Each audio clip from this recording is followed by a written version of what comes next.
Two people are still in the hospital recovering from burns suffered in yesterday's firebombing targeting the Jewish community in Boulder. Investigators now say 12 people in total were hurt. They were gathered for a weekly remembrance for the hostages held by Hamas. Every weekend, they would meet on the Pearl Street Mall. Investigators say the suspect confessed he wanted to kill supporters of Israel, and he'd do it again. He's now facing state and federal charges. Court documents say that man had been planning the attack for a year and showed no remorse. We are working to learn more about the victims. A friend confirmed to 9 News. One of them is a Holocaust survivor. We have team coverage tonight, breaking down the charges against the suspect and speaking with the organizers of these walks on how they feel secure moving forward. We begin with 9 News reporter Steve Stager, who sat down exclusively with Boulder's police chief tonight to talk about the first few hours following that attack and what police are doing now to protect the community. Kyle, Boulder Police Chief Stephen Redfern tells me when he initially got the message about this attack, he thought it was a drill. 30 seconds later, he was thrust into his third incident of mass violence in his public safety career. Columbine, Aurora, and now this. The chief has taken some heat for not initially calling this a terror attack in the first press briefing after FBI Director Kash Patel had already tweeted about it. He says his officers were still talking to the suspect at that time, and he didn't want to have to walk back something as serious as terrorism. I will say in the first hour, we had a pretty good indication that it was likely going to be terrorism. Director Patel, do you feel like he jumped the gun? You know, I don't know. I have never worked in federal law enforcement. I don't want to speculate what goes on in D.C. I don't know. All I know is that at that moment, it was our information to control. There had not been a formal handover to the FBI. I did see some people in the community talk about the fact that this was like a known thing, that they've done this, that they've been there. Did you ever think about having a presence in that area when this group is there, and have you had them in the past? We have a full-time mall team. It's 6 officers and a sergeant. So they're down there all day, every day on foot. We have a constant presence down there, and that was demonstrated with the very rapid response. The fact that we were able to take this guy into custody in less than 4 minutes from that initial 911 call. You mentioned you just came from a meeting with the community, with the Jewish community in particular. What are they asking for? We are doing our best to reassure them that, to the best of our ability, we are going to be there at events, at gatherings, to ensure that they can not only grieve, but be able to come together and feel safe. I feel like when tragedy strikes, people kind of put their personal feelings aside, whether they're big fans of the police or not, and want to feel safe. And I understand having to explain to your children why you see a SWAT guy with a rifle is not something we want to do, but quite frankly, it's the reality of where we are right now in this society. And I would much rather err on the side of caution and have a heavy presence where somebody, is coming to a specific event to cause harm, looks around and says, yeah, not today and not here. I asked Chief Redfern about those 16 unused Molotov cocktails. Where did investigators find them? He says they were in the grass in front of the courthouse, right where the suspect had been pacing. He has no idea why the suspect didn't pick them up and continue to lob them. The chief credits quick-acting community members who stepped in to try to talk him down and stop him, and his officers who got there quickly for stopping what could have been even worse, Kyle. I mean, all the more impressive the courage of the civilians who stepped in to confront the suspect if he still had his weapon of choice available to him. I mean, you look at some of that video and he's still holding 2 of those canisters in his hand, and you see that little kind of backpack canister off in the background there. So it was still a very active threat, and those people got right in the way and kind of de-escalated this situation. That was astonishing stuff. All right, Steve Stager, thank you. Tonight we see new video of the attack as it happened, a new angle showing us what unfolded. Warning, video may be difficult for some to watch. This video obtained by NBC News shows the suspect throwing a Molotov cocktail, lights himself on fire in the process. He removes his shirt and then he picks up another Molotov cocktail before he is stopped. 9 News reporter Rachel Krause joins us now from Boulder, and today, Rachel, investigators outlined how they're going to go about prosecuting this man. Yeah, the suspect, Mohammed Solomon, is being held in the Boulder jail on a $10 million cash bond. Today, Solomon appeared before a judge just 24 hours after police say he carried out his attack.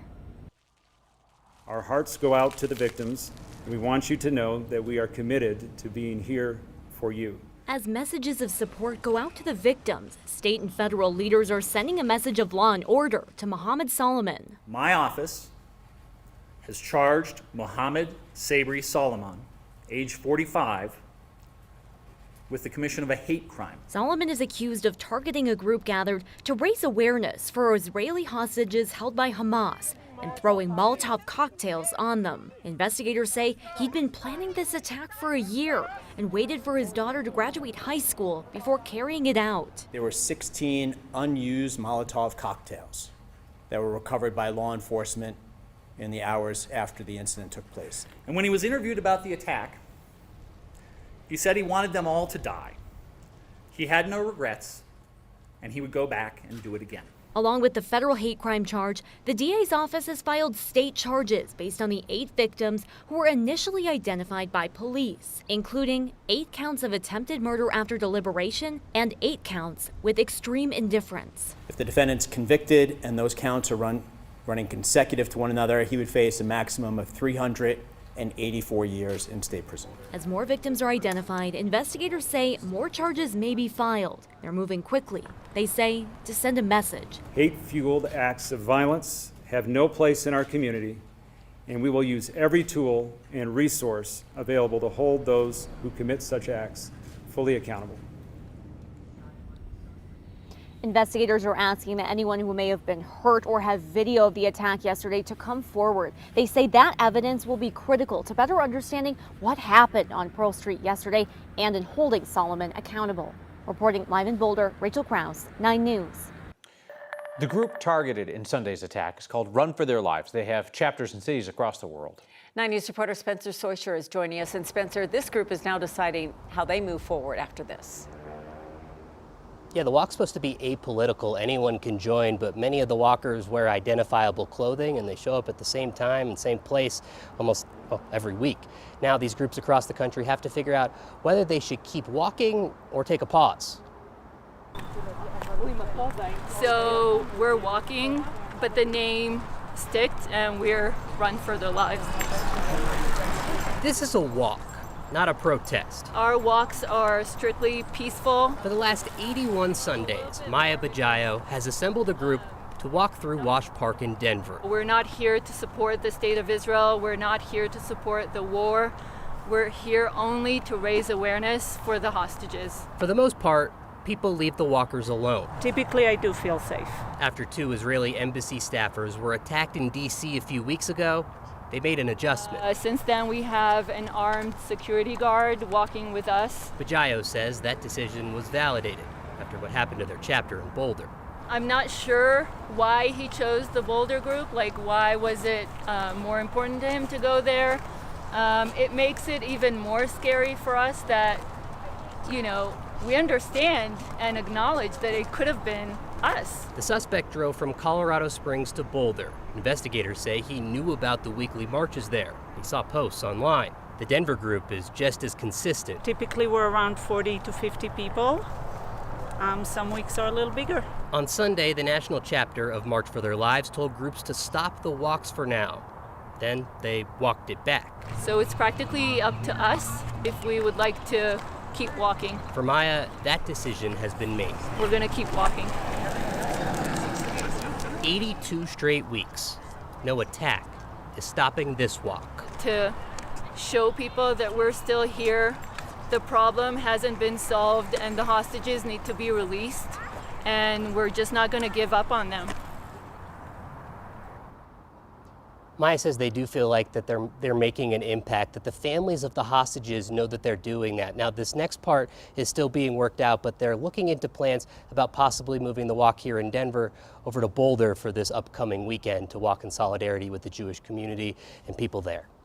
Live in Denver, Spencer Soisher, 9 News.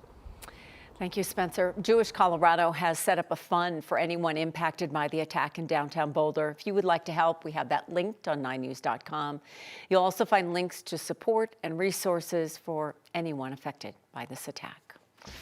You know, when there's storms out going around, Corey Reppenhagen's out there chasing them. And look at this, got some hail. Noisy hail. This was earlier in Sterling. They were getting hit big tonight. In fact, at one point, they were bracing for hailstones up to 2 inches in size. 9 News meteorologist Kathy Sabin is joining us. And Kathy, that's bigger than a golf ball. And I don't know, did Corey stop and stick his hand out, or do we know? Yeah, he did. He's still out there surveying, and getting the information back for us. He said that the town, really was more impacted by the hail than the threat of tornadoes, even though Sterling was under a tornado warning for more than a half an hour. Outside in Denver, we're waiting for the rain to come in. The winds have picked up. The severe weather threat is lessening, but now the threat for flooding is increasing, with scattered showers expected to continue overnight in a very cool air mass. Temperatures in the low 60s. Severe thunderstorm watch has scaled back, but there's still a lot of water on the eastern plains. There's still a lot of weak thunder showers dropping heavy rain, but we had a line of severe storms move through, dropped 2 tornadoes, one outside of Marino, the other one outside of Four Corners area in Logan County, and 1 to 2 inch diameter hail. All of those warnings have since canceled out, but there is a lot of water coming into the Front Range tonight. It's starting to move into the city and it's going to turn heavy. The severe weather threat with hail at rotation will stay to the north and east of Denver tonight, but the rain forecast is pretty amazing. Coming up in Maine weather, we'll check the radar again. We'll have the timing and impact of this heavy overnight rain coming up. Claims of election rigging in 2020 are on trial in a federal courtroom in Denver this week. Former executive with Dominion Voting Systems has sued My Pillow guy Mike Lindell for defamation. Next, Marshall Zellinger explains how the jury of 8 Coloradans was selected today and what they'll hear tomorrow. We'll hear from the Colorado man suing the My Pillow guy for defamation. Former Dominion Voting Systems executive Eric Coomer will take the stand here in federal court following opening statements in the morning. He's suing Mike Lindell for defamation over claims that Coomer rigged the 2020 election. A federal jury of 8 was selected on day 1. Asking jurors personal and probing questions took most of the day. They were asked their social media habits, their opinions of Mike Lindell and President Trump, and if they could put any biases aside. After court was over for the day, Lindell walked right up to our camera and gave his simplest argument for why this case has no merit. This 2020 election, I never say anything about Coomer, didn't know Joe Altman or Coomer. So this is why this is the most frivolous case that ever walked the planet Earth. Joe Altman is the Douglas County conservative activist who said he was on an Antifa phone call where he overheard Coomer claiming to have rigged the 2020 election. It was an interesting day for Lindell, who arrived late to court. Court started at about 8:36, and Lindell was still outside here talking to the cameras and the media out front. The judge was wondering if he was going to show up inside court. His attorney said, sure, they'll text him to come in. The judge took a recess, and as everybody stood up, that's the moment Lindell walked through the back doors, making it seem that he was arriving to an ovation.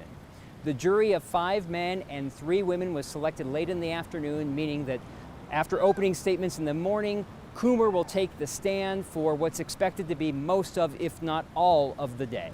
In Denver, Marshall Zellinger, 9 News. Our team will be in court for daily coverage of the trial, which is expected to last through the end of next week.